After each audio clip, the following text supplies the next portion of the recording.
भैया मेरा 7 साल का रिलेशनशिप था और मेरी गर्लफ्रेंड किसी और के साथ चली गई और मुझे छोड़ दिया। जब मैंने उससे वजह जानने की कोशिश की तो उसने वजह बताना भी ज़रूरी नहीं समझा और मेरे साथ सभी तरीके के कॉन्टैक्ट ख़त्म कर दिए। मैं विश्वास नहीं कर पा रहा, ये वो लड़की थी जो मेरे आगे पीछे घूमा करती थी और ये 6-7 साल मेरे आगे पीछे घूमी है। इसी ने रिलेशनशिप स्टार्ट किया था, यही शुरू में मेरे पीछे पड़ी थी, यही शुरू में मेरे से इंप्रेस हुई और अचानक से पता नहीं क्या हुआ, सारा जो रिलेशनशिप था, इतनी पुरानी यादें, इतनी पुरानी बातें सब कुछ छोड़ दिया और अब किसी और के साथ चली गई। और अब मुझे ऐसा लगता है जैसे उसने मेरा दिल निचोड़ दिया, मुझे ऐसा महसूस होता है। ज़िंदगी में जीने के लिए कुछ रहा नहीं और आगे कुछ समझ नहीं आता है और मुझे लगता है कि मैं कैसे निकलूँगा इस दुःख से। सुबह शाम उसके बारे में सोचता रहता हूँ। उसकी यादें हैं मेरे पास, बहुत सारी यादें हैं। वो जो चैट्स मैंने उसके साथ करी थी, वो मैं पढ़ता रहता हूँ, उसके जो मैसेजेस हैं, वो सब पढ़ता रहता हूँ और उसकी जो सोशल मीडिया है, उसको देखता रहता हूँ। बस यही सब करता रहता हूँ मैं और मैं एक तरीके से पागल हो चुका हूँ। मैं चाहता हूँ किसी भी तरीके से वो वापस आ जाए, मुझे जो मर्ज़ी करना पड़े, चाहे मुझे उसके सामने झुकना पड़े, चाहे मुझे उसके सामने सबमिसिव बनना पड़े, क्योंकि मैं डोमिनेटिंग नेचर का था। लेकिन अब मेरी जो ईगो है, वो जो डोमिनेटिंग नेचर है, वो सब जवाब दे गई है। मैं उसे पाने के लिए, उसको अपनाने के लिए फिर से मैं उसकी सभी बातें जायज़ नाजायज़ मानने के लिए तैयार हूँ। लेकिन वो मुझे मौका देने को तैयार नहीं है। वो मौका तो छोड़ो, बात करने को तैयार नहीं है। उसने मुझे हर एक जगह से ब्लॉक कर दिया है और मैंने काफ़ी लोगों की वीडियोज़ देखी हैं जो बताते हैं मूव ऑन कैसे करें। लेकिन वो जो बातें बताते हैं वो मेरे लिए तो बहुत मुश्किल है, मेरे तो समझ में नहीं आ रहा। मैंने सब कुछ करके देख लिया, ना मैं मूव ऑन कर पा रहा हूँ। कहना आसान है मूव ऑन कर लो आप, लेकिन मुझसे मूव ऑन नहीं हो पा रहा है। आप कुछ बता सकते हैं तो बताइए, मेरा तो दिमाग बहुत ख़राब हो गया है, मुझे कुछ समझ में नहीं आता। आपने आपने जब ये बात क्लियर कर दी, मतलब आपने ये बात कह ही दी कि आपने काफ़ी सारी वीडियोज़ देख ली मूव ऑन के ऊपर, तो इसके ऊपर मेरे से क्या जानना चाहते हो? लेकिन चलिए, बातें तो सभी लोग एक जैसी ही करते हैं, लेकिन सबका समझाने का तरीका अलग होता है। लेकिन मैं आपको कुछ बातें बताऊँगा क्योंकि मेरा भी एक्सपीरियंस है लाइफ़ में, तो अपने एक्सपीरियंस से आपको कुछ बातें बताएँगे, अगर आपको समझ में आती हैं तो अच्छी बात है। पहले तो आप ये समझिए कि मूव ऑन होता क्या है। और मैं आपने मुझे अपनी एज नहीं बताई, तो मैं अंदाज़ा लगा सकता हूँ कि 26-27 साल के आसपास तो होगी, क्योंकि 7 साल का तो आपका रिलेशनशिप ही हो गया, या थोड़े से इसके राउंड अबाउट ही होगी आपकी एज, 27-28 के आसपास। तो सबसे पहले मूव ऑन को समझेंगे, क्योंकि समझना बड़ा ज़रूरी है। बिना समझे मूव ऑन हो ही नहीं सकते। तो मूव ऑन किस सिचुएशन में करते हैं? मूव ऑन क्या है एग्जैक्टली?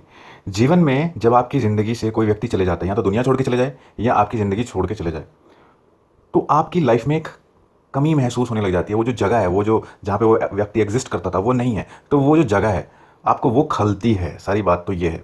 लेकिन जो आदमी दुनिया छोड़ जाता है, तो कहीं ना कहीं आदमी खुद को तसल्ली दे लेता है, इस बात को खुद को समझा लेता है कि यार वो चले गया और अब वो वापस कभी नहीं आएगा। लेकिन जो लोग सिर्फ हमारी ज़िंदगी से जाते हैं, हमें कहीं ना कहीं ऐसा लगता है, ये उम्मीद होती है कि यार वो वापस आ जाएगा और मैं क्या करूँ, कैसे कैसे उसको वापस लेके आऊँ। और जब तक ये उम्मीद रहती है तब तक कोई मूव ऑन नहीं हो सकता, क्योंकि मूव ऑन का तो मतलब ही नहीं है ना। मूव ऑन का मतलब वो तो आगे बढ़ना, लेकिन आप तो उसकी तरफ देख रहे हो, पीछे की तरफ देख रहे हो, इस इंतजार में बैठे हो कि वो आपको मौका दे। और मैं तो कभी नहीं कहता व्यक्ति को मूव ऑन होने के लिए, मैं तो कहता हूँ कि आप पूरी पूरी कोशिश करो। खैर, पूरी कोशिश करने के लिए भी स्थितियाँ अलग होती हैं, ऐसे कहने से भी कोई कोशिश नहीं हो जाती। थोड़ा सा मैं इसमें आपको ये भी एक चीज़ बताऊंगा कि जो इंपॉर्टेंट है, जो लोग आमतौर पर बात नहीं करते, मैं इसमें आपको थोड़ा कार्मिक अकाउंट का भी बताऊंगा। एस्ट्रोलॉजी की नॉलेज है मुझे, तो मैंने अपनी लाइफ में जो एक्सपीरियंस किया है, जैसे लोगों की जन्म पत्रियाँ देख के काफ़ी चीज़ें मैंने देखी हैं, समझी हैं। तो एक चीज़ मैं अच्छे से बताऊंगा कि जिन लोगों की ग्रह दशा जो होती है वो ख़राब चल रही होती है, वही लोग मूव ऑन जैसी स्थितियों में अटकते हैं, उनका ही रिलेशनशिप ख़राब होता है। जिनका प्रेम भाव, जैसे जन्म पत्री होती है उसमें प्रेम भाव होता है, वो जब उसमें उससे संबंधित कोई समस्या आती है या कोई पीड़ित ग्रह उसमें होता है, प्लैनेट होता है, तो जब कोई आपकी लाइफ में ऐसी सिचुएशन आती है, प्लैनेटरी पोजीशंस, आपकी दशा अंतरदशा बदलती है, तो ये चीज़ें आती हैं। मैंने अच्छे से देखी हैं और खूब देखी है। मैं मतलब बता सकता हूँ कि कब आदमी का ब्रेकअप होगा या ब्रेकअप नहीं होगा, तो वो पेनफुल सिचुएशन रहती है उस व्यक्ति की। और मजे की बात यह है, मैं आपको इंटरेस्टिंग चीज़ बताता हूँ, ये शायद आपको कोई नहीं बताएगा इतनी आसानी से। तो लड़के और लड़कियों की जन्म पत्री, जैसे कोई आदमी होता है तो वो अपनी गर्लफ्रेंड की जन्म पत्री ले आता है, लड़की के पास लड़के की होती है। तो जब दोनों लोग मिलते हैं और जब दोनों लोग बिछड़ते हैं, तो मैंने जो इंपॉर्टेंट चीज़ देखी है, दोनों में से किसी एक की महादशा बदल रही होती है। अब आप एस्ट्रोलॉजी की नॉलेज रखते हैं तो आपको पता होगा महादशा होती है, अंतरदशा होती है। तो महादशा अगर आपको नॉलेज नहीं है तो मैं आपको ये बता सकता हूँ कि जो प्लैनेटरी पोजीशंस होती हैं उसमें उसमें अलग तरीके का डिवीजन होता है। तो कुछ प्लैनेटरी पोजीशंस काफ़ी लंबे वक्त के बाद बदलती हैं, जैसे 6 साल, 7 साल, 10, 12, 15 साल, इस तरीके का डिफरेंस होता है।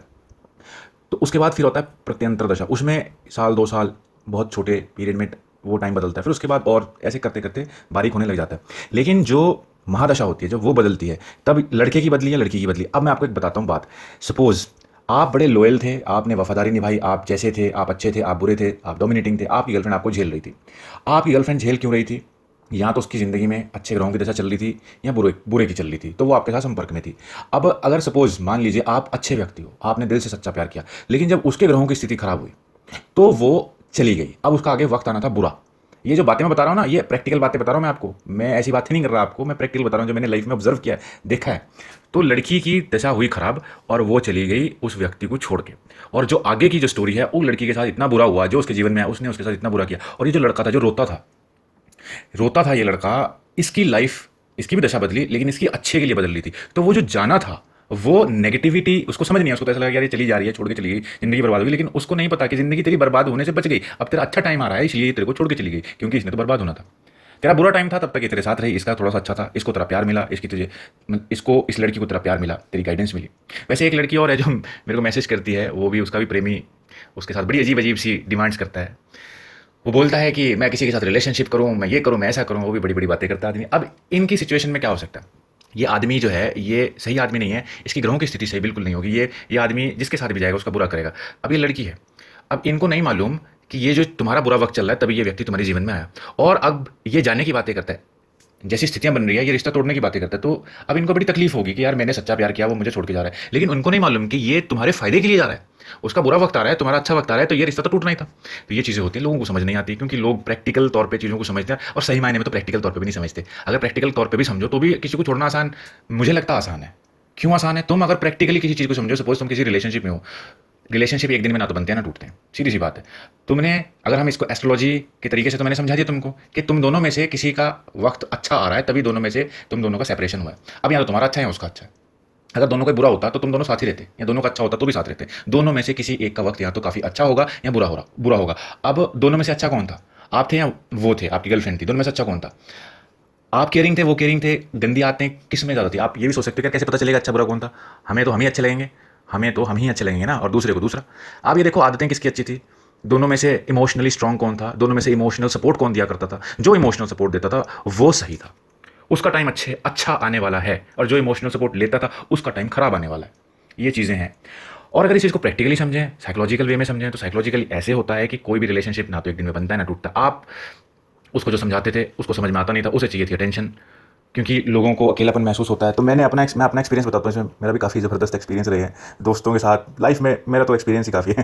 तो मैं बताऊँ, कई लोग तो आपके साथ सिर्फ इसलिए आ जाते हैं रिलेशनशिप में क्योंकि उनको टेंशन चाहिए होती है, उनको कोई पूछता नहीं है उनकी लाइफ में, अपनी स्ट्रगल्स होती हैं, फैमिली उनको पूछती नहीं है, सेल्फ रिस्पेक्ट इश्यूज़ होते हैं उनके, तो उनसे बात भी नहीं की जाती है, वो किसी से बात भी नहीं कर पाते हैं। तो आप के साथ उनकी थोड़ी सी दोस्ती हो जाती है, आपके साथ थोड़े कंफर्टेबल फील करते हैं, और जब थोड़े से कंफर्टेबल फील करते हैं तो फिर वो आपको जाने नहीं देना चाहते। क्यों? क्योंकि और किसी से तो वो खुल ही नहीं पाते इतना, आपसे खुल सकते हैं, लेकिन अब आपसे समझ नहीं मिलती, अब इतनी समझदारी है ही नहीं, तो वो फिर प्रिटेंड करते हैं, वो एक्टिंग करते हैं कि हाँ जो तुम कह रहे हो सही कह रहे हो, तुम्हारी बात से अग्री करते हैं, लेकिन वो अग्री जो होता है वो झूठा होता है। वो कभी भी आपसे क्वेश्चन नहीं करते, बस जो आप कहते हो उससे एग्री करते चले जाते हो, और आप इस धोखे में आ जाते हो, यार ये तो प्यार करती है, यार हमारी तो अंडरस्टैंडिंग बड़ी ज़बरदस्त है। लेकिन एक वक्त के बाद वो थक जाती है झूठी हाँ में हाँ मिलाते मिलाते, क्योंकि आप देखते हो कि यार मेरी हाँ में हाँ तो मिलाती है, लेकिन इसके जो एक्शंस हैं वो डिफरेंट है। मेरे साथ बात करती है, मैं इसको अच्छी बातें बताता हूँ, मैं कहता हूँ कि अपनी लाइफ में इंप्रूवमेंट करो, ये मेरे साथ अग्री करती है, लेकिन लाइफ में कुछ करती नहीं है, कुछ भी सेल्फ इंप्रूवमेंट पे ये लड़की कुछ नहीं करती है। तो फिर लड़ाइयाँ होती हैं, क्योंकि आप एक्सपेक्ट करोगे कि अगर आप मेरी बातों से सहमत हो तो कुछ अपनी लाइफ में इंप्रूवमेंट करो, लेकिन वो नहीं करेगी, क्योंकि वो सिर्फ दिखा रही है कि वो आपसे सहमत है, क्योंकि आप खुश रहो और आप उसको टेंशन देते रहो। और वो शायद ये सोचे भी, या आपको ऐसा महसूस भी कराए कि मैं आपसे बहुत प्यार करती हूँ, मैं आपसे शादी करना चाहती हूँ, और वो शायद शादी करना भी चाहे, क्योंकि उसको लगता है कि आप समझदार हो, आपके साथ शादी हो जाएगी तो वो सेफ रहेगी। लेकिन वो ये नहीं समझती कि आपकी भी कुछ एक्सपेक्टेशंस होंगी, आप भी ऐसे ही तो नहीं शादी कर लेंगे, आप भी तो उसमें एक रिस्पॉन्सिबल वाइफ देखना चाहेंगे। लेकिन रिस्पॉन्सिबिलिटी के नाम पे उनके पास क्या होता है? सिर्फ केयरलेसनेस, जो आपको स्वीकार्य नहीं होती। आप चाहते हो कि देखो आप अपने में काम करो और मुझे साबित करो कि आप इस लायक हो गए हो कि आपसे मैं शादी कर लूँ, लेकिन वो तो चाहती है कि देखो मुझे चेंज मत करो यार। बस फिर लड़ाइयाँ होती हैं, फिर कोई एक व्यक्ति एक दूसरे को छोड़ के चले जाता है। लेकिन ये जो छोड़ना होता है ना, ये दोनों में से किसी एक के फ़ायदे में रहता है। और ये जो चीज़ें होती हैं जब लोग छोड़ते हैं, तो इसका एक साइकोलॉजिकल रीज़न ये है कि दोनों में कोई अंडरस्टैंडिंग थी ही नहीं, क्योंकि जहाँ अंडरस्टैंडिंग होती है वहाँ छोड़ने का कोई सवाल ही नहीं उठता। वहाँ थोड़ी सी कन्फ्यूजन हो सकती है, वहाँ बातचीत करके कन्फ्यूजन दूर की जा सकती है, लेकिन जहाँ पे लोग एक दूसरे को इस्तेमाल करते हो, वहाँ पे अगर कोई व्यक्ति छोड़ के चले भी जाए, वो लौट के आता है, क्योंकि अभी उसने आपको और लूटना है, क्योंकि उसे कोई लेना देना नहीं है आपसे इमोशनली, बस उसकी ज़िंदगी में कुछ हो नहीं रहा, उसे सपोर्ट चाहिए, तो उसको लगता है कि यार इससे मिल जाएगा, प्यार करता है मेरे को, और फिर लौट के आएगा, और आपको ऐसा लगेगा कि अब फिर से रिलेशनशिप स्टार्ट हो जाएगा। लेकिन आप उसको इतनी जल्दी से सपोर्ट नहीं करोगे, और फिर वो चले जाएगा, आप पागल हो जाओगे, क्योंकि आपको समझ ही नहीं आ रहा हो क्या रहा है, क्योंकि ये जो चीज़ें हैं आप इमोशनल लेवल पे देखोगे इन चीज़ों को। तो कुल मिला के जो मोरल ऑफ द स्टोरी है, मैं ये कहना चाहता हूँ कि कोई व्यक्ति अगर आपकी लाइफ से जाता है, तो वो अगर पूरी तरीके से प्लानिंग करके जा रहा है तो वो कभी लौट के नहीं आएगा, और ऐसे व्यक्ति को जाने ही देना चाहिए, क्योंकि इसमें उसका भी फायदा है और हमारा भी फायदा। हमारा फायदा कैसे, जब अंडरस्टैंडिंग ही नहीं है तो जाने दो यार, क्या करना है।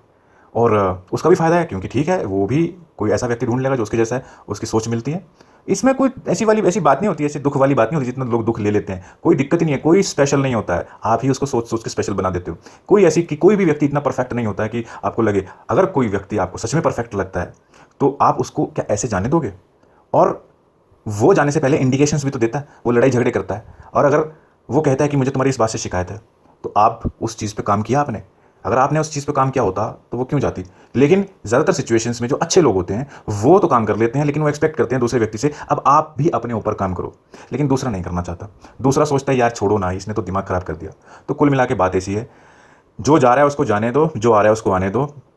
और अगर कोई तुम्हारे से सच्चा प्यार करता होगा तो ज़्यादा दिन तक तुमसे दूर नहीं रह पाएगा, लेकिन अगर किसी में अकल की कमी है तो वो तुम्हें छोड़ के चले जाएगा, वो किसी दूसरे को ढूंढ लेगा, और कोई दिक्कत नहीं है। ये जीवन में बहुत से मौके ऐसे आते हैं जहाँ पे आपको बहुत सारी चीज़ें चेंज करनी पड़ती हैं, छोड़नी पड़ती हैं। कोई दिक्कत नहीं है, जो जा रहा है उसको जाने दो, जो आ रहा है उसको आने दो, लेकिन खुद को किसी के चक्कर में बर्बाद नहीं करना चाहिए। मैं तो इस चीज़ को साइकोलॉजिकल तौर पे कम मुझे समझ में आती है, मतलब समझ में तो आती है, लेकिन सेंस एस्ट्रोलॉजिकल वे में ज़्यादा बनती है। ज़्यादा इसलिए क्योंकि जब व्यक्ति का वक्त बदलता है तो लोग बदलते हैं, व्यक्ति का वक्त बदलता है तो लोग बदलते हैं। आप प्रेमी प्रेमिका की बात छोड़ो, उसके यार दोस्त, वो शहर तक बदल जाता है कभी कभी। तो उसका आपने देखा होगा कि लोगों की ट्रांसफ़र हो जाती है, जो बच्चे होते हैं वो दूसरे शहर चले जाते हैं पढ़ने, नौकरी करने, काफ़ी कुछ बदल जाता है। कहाँ आप गर्लफ्रेंड बॉयफ्रेंड के चक्कर में पड़े हो? काफ़ी कुछ बदलता है, पति पत्नी के रिश्ते तक बदल जाते हैं, प्रेमी प्रेमिका के बीच में। मैं इतनी कितनी औरतों को जानता हूँ जिनका रिलेशनशिप लव मैरिज हुई थी और बाद में वो अपने पति को चीट करती थी। अभी भी जानता हूँ कितनी औरतों को जो जिनकी लव मैरिज हुई और अपने वो एक्स्ट्रा मैरिटल रिलेशनशिप में।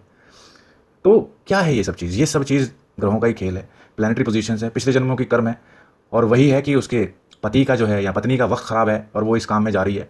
क्योंकि ऑब्वियसली अगर जो एक्स्ट्रा में जाएगा तो इसका मतलब क्या है, वो अच्छा काम तो कर नहीं रहा, किसी न किसी दिन पकड़ी जाएगी, या दूसरे आदमी के प्रति ज़्यादा ही इमोशनल हो जाएगी तो उसका अपने पति को डिवोर्स दे देगी, या पकड़ी गई तो भी वो रिश्ता खराब हो जाएगा। तो क्यों? उसके बुरे वक्त, बुरे ग्रहों की स्थिति आने वाली है, तो उसने वो सब चीज़, जो बुराई है, जो जो नेगेटिविटी है, वो भी तो उसने टॉलरेट करनी है ना। तो जो पिछले जन्म में कर्म किए थे, तो वो ये चीज़ें रीज़न बन जाती हैं। एक्स्ट्रा मैरिटल हो गया, इस किस्म की चीज़ें रीज़न बन जाती हैं आपको परेशान करने के लिए, दुख देने के लिए। तो बस मैं यही कहूँगा कि मूव ऑन करना कोई ऐसी दिक्कत नहीं है। आप अपनी तरफ से सच्चे रहो, अपनी तरफ से अच्छे रहो, कभी अपने पार्टनर का बुरा मत करो, कभी अपने पार्टनर को नाजायज़ मत कहो, उसको समझने की कोशिश करो, उसको प्यार से समझाओ। लेकिन उसके बावजूद भी अगर आपका पार्टनर कहते हैं देखो यार मेरी फैमिली रेडी नहीं होगी आपसे शादी करने के लिए, और या मैं अपनी फैमिली के अगेंस्ट नहीं जा सकता, नहीं जा सकती, या मैं आपके साथ सिर्फ आपके साथ ही रिलेशनशिप में नहीं रह सकता, मुझे और लड़कियों के साथ भी रहना है, इस किस्म की जो बातें करे, तो इसका मतलब ये है कि ये व्यक्ति आप में दिलचस्पी नहीं रखता, आपके भाग्य में ये व्यक्ति नहीं है, और ना इस व्यक्ति के भाग्य में आप हो, और इस व्यक्ति का तो भविष्य ही खराब है। जिस दिन आपका इसके साथ रिलेशनशिप टूटेगा, ये व्यक्ति का बुरा वक्त शुरू हो जाएगा, बुरे लोग इसकी ज़िंदगी में आएंगे और वो कारण बनेंगे इसके दुख का। तो मूव ऑन तो बहुत अच्छी चीज़ होती है, इसको तो बहुत पॉजिटिवली लेना चाहिए। थोड़ा सा तकलीफ उन्हीं लोगों को होती है जिनको पता नहीं है इन बातों का।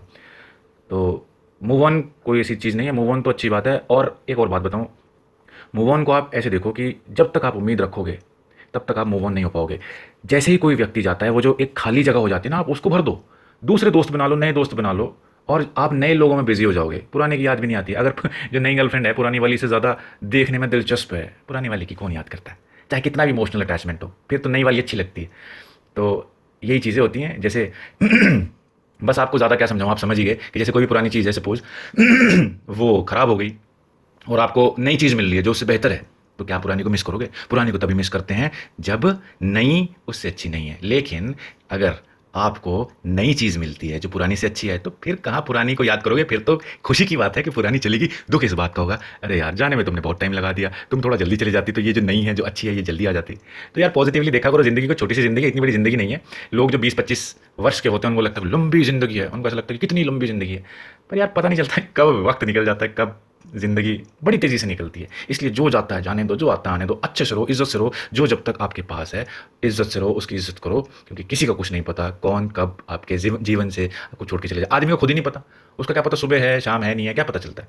क्या क्या किसी के बारे में कहा जा सकता है कि सुबह है शाम को भी होगा या नहीं होगा? कुछ नहीं पता चलता। मेरे पास इतनी कहानियाँ हैं बताने के लिए, लेकिन बस आपको सिर्फ इतना ही बता सकता हूँ कि कोई ज़रूरत नहीं है दुखी होने की किसी के लिए। अपनी तरफ से बुरे मत बनो, अपनी तरफ से कभी किसी का बुरा मत करो। अगर कोई आपको छोड़ के जाए तो उसको बाद में ये महसूस हो कि नुकसान मेरा ही हो गया यार, उसे छोड़ के उस पर कुछ फर्क नहीं पड़ा, मेरा नुकसान हो गया। ऐसे कुछ आपके कर्म होने चाहिए। और वो जब जाए उसको तो बुरा लगे, बाद में रियलाइज़ करे यार मैंने गलती कर दी, उसने तो कभी मेरे साथ बुरा नहीं किया। और आपको ये लगना चाहिए ठीक है यार तुझे जाना चाह, मैंने तो तेरे साथ कभी बुरा नहीं किया, ये डिसीजन तेरा, ये जाने का, मैं रिस्पेक्ट करता हूँ तेरे डिसीजन की, तुझे मेरे साथ नहीं रहना, कोई दिक्कत नहीं, जाओ। बस बस और क्या चाहिए, बस आप सेटिस्फाइड हो। मैंने तो अपनी तरफ से कभी किसी का बुरा नहीं किया। ऐसे ही मूव ऑन हो जाते हैं। और ये थोड़ा सा ना वक्त लगता है, लेकिन वक्त के साथ यादें धुंधली हो जाती हैं, नए लोग आ जाते हैं, ये सब चीज़ें पुरानी हो जाती हैं, इसलिए इतना दिमाग नहीं खराब करना चाहिए। Thank you.